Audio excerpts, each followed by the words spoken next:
watu. Huyo mtu unayempa nafasi ya Mungu juu ya maisha yako, leo kesho anaondoka. Atakayebaki tena na kulinda ni nani?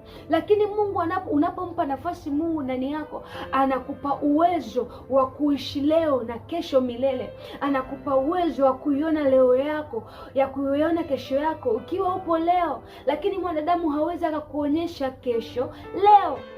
Bwana Yesu asifiwe sana. Kwa muamini Mungu na umpe nafasi, ukiamini ya kwamba Mungu ana uwezo wa kufanya. Mawazo yake yako juu sana, njia zake ziko juu sana. Leo unaweza ukawa unapita katika hali ambayo haujui utatokaje. Unapita katika wakati ambao haujui katika wakati navukaje, lakini Mungu tayari anaye njia. Mungu tayari anaijua njia. Kwa sababu gani? Hayo maisha unayoishi leo wewe, ambaye ikifika kesho unamwambia Mungu asante kwa kuwa ni muujiza, Mungu tayari ameshaiplan. Mungu tayari ameshaipanga ya kwamba huyu ikifika kesho